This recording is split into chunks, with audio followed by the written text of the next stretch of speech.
Bibliophiles of the internet, my name's Adriana, and today I'm here to bring you my first quarter book haul, aka the first book haul of 2018. Again, doesn't really mean anything, but I just love that it sounds so dramatic and iconic. So these are all the books I've been slowly, unintentionally accumulating from January until March. It's a nice mix of presents, pre-orders, and impulse buys, so let's get into it. First, I have The Great Passage by Shion Miura, translated from Japanese to English by Juliet Winters Carpenter. I bought this because my lovely magical unicorn of a friend Matthew Sharapa pretty much dubbed this his favorite book of 2017, and that is auto-buy status around these parts. This book was so well received in Japan that they adapted it into an anime, which honestly motivates me to read it so much. It's about this man named Araki Kohei who's always been passionate about words, their meaning, and how dictionaries help us navigate life itself. He's about to retire, but first he must choose a successor or a mentee to continue his work, and he comes across a kindred spirit in Majime Mitsuya who collects antique books and has a background in linguistics. Majime is ultimately tasked with completing a book called The Great Passage, which is a nearly 3,000-page conclusive history of the Japanese language. Next, I have a pre-order / belated Christmas gift from my bestie for the resty Steven, who sent me volume 11 of Boku no Hero Academia by Horikoshi Kohei. I've talked about this manga series profusely on my channel. I did an entire Manga Monday video about it, and I've mentioned the series in numerous wrap-ups. I haven't talked about it in a while because I was waiting for this volume to come through at the beginning of February so I could read the physical copy, so it is very likely you will see this come up again soon. Also, if you haven't, you should really read this one and watch it because it's fantastic. Then I picked up An Unkindness of Ghosts by Rivers Solomon. This is Own Voices sci-fi about a non-neurotypical, queer, black, gender non-conforming character named Aster who lives aboard the HSS Matilda, a spaceship that has been unsuccessfully seeking the promised land for generations. There she works as both a scientist and a slave because the leaders of the HSS Matilda are ultra-religious and have decided to recreate the morals of the antebellum South. So all the white people are upper deckers who are afforded every comfort, and all the brown people are given nothing and forced to work in the fields. Aster discovers that her dead mother's journal entries are written in code, which brings her a new hope of escape. Definitely check out my January wrap-up where I discuss this story in depth. I highly recommend it, and I have nothing but good thoughts. Then I have my super cool special edition of The Cruel Prince by Holly Black. Again, I talked about this one at length in my January wrap-up, which I will link down below. The fact that I even have this book to show you today is a testament to its power because as soon as I finished reading it, literally through the gaps in my fingers, I made plans to wake up early the next morning, one of my only days off work, to go drive a town over and pick up this book. I needed my own copy that much. Well worth the hype in my opinion, and also a beautiful addition to the shelf, which is just a bonus. Then I had pre-ordered Orange Future by Takano Ishigo. This is kind of like a sequel / prequel to the hit manga series Orange, which will make you feel every single nuance in the spectrum of emotions, which will destroy you and simultaneously lift you up and bring you a sense of purpose. Just saying, I did make a Manga Monday video about it, so I will link that down below as well. As far as the synopsis, the subtitle of this volume is literally Future, and I feel like that kinda says everything important. But I do need to buckle down and read this. Then Matthew convinced me to get The Prince and the Dressmaker by Jen Wang. This sounds like a super cute, kid-friendly, queer graphic novel about young Prince Sebastian whose parents are very preoccupied with finding him a bride, and honestly, he couldn't care less because he is busy living out his secret life.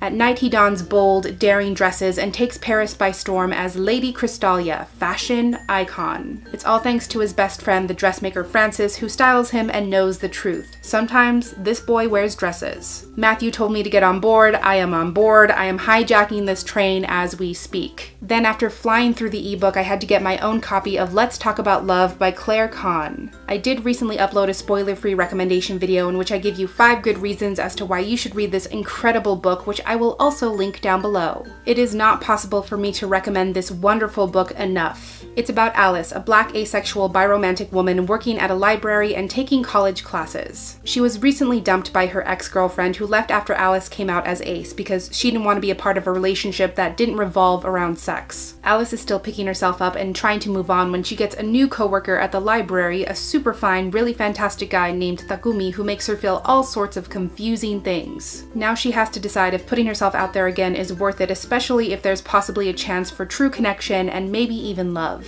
If you haven't read this book, if you haven't put it on your TBR yet, why do you hate yourself? Let yourself feel joy, let happiness and queer upliftance into your life, and please go read this book. Then it was Valentine's Day, and as your friendly neighborhood aromantic, I do not typically participate. However, I'm a big fan of the Palantine, and as it turns out, I have an amazing Palantine who sent me some really thoughtful gifts. Shout out to the light of my life, my Jaeger co-pilot Ivan, who is so in tune with my entire existence that they were able to pick out the perfect presents even though I never mentioned either of these books in our daily conversations. First, they sent me Timeless, Diego and the Rangers of the Vastlantic by Armand Baltazar. I can't remember how I first found this book, but it has a really interesting backstory because the author is actually primarily an artist. He's worked as a senior designer on all these major DreamWorks and Disney Pixar films like The Prince of Egypt, The Road to El Dorado, The Princess and the Frog, Cars 2. His credits as an artist are wild. And he wrote this book because he wanted to create a story for his son, and he ended up kind of collaborating with his son to bring this story to life,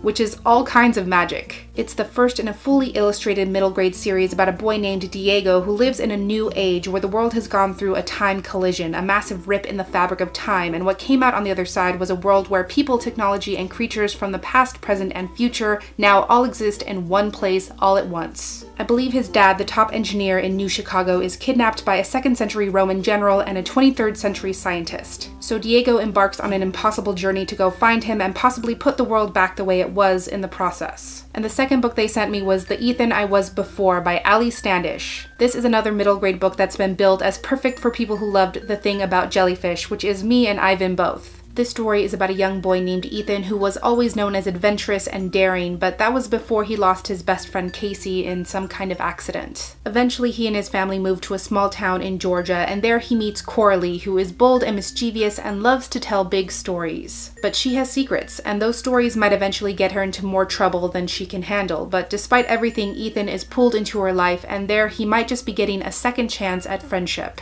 Then I treated myself to a copy of A Crown of Wishes by Roshni Chokshi. This was one of my favorite books of 2017, and when I saw it online for like $5, I knew if I walked away from saving that much money on this beautiful hardback, I would never forgive myself. In short, this is an amazing Own Voices fantasy story about Princess Gauri, who's been exiled from her kingdom, and in a moment of desperation, she teams up with the cunning Prince Vikram of a neighboring kingdom to try and win the mythical Tournament of Wishes, which guarantees the winner one granted wish. Then I picked up The Wedding Date by Jasmine Guillory. This is a full-on Own Voices romance book. It's about an interracial couple, and as you can see from this amazing cover design, she is black, he is white. The girl is Alexa, and she meets a super attractive and charming guy, Drew, when they're both trapped on an elevator between floors. They get to talking, and he confesses that he needs a date to a wedding that weekend, a wedding for his ex-girlfriend and best friend, and since they kinda hit it off, would Alexa maybe consider being his fake girlfriend for the next few nights? Listen, I rarely unironically reach for a straight-up romance moment, especially a hetero romance moment, so you know there's gotta be something to this book.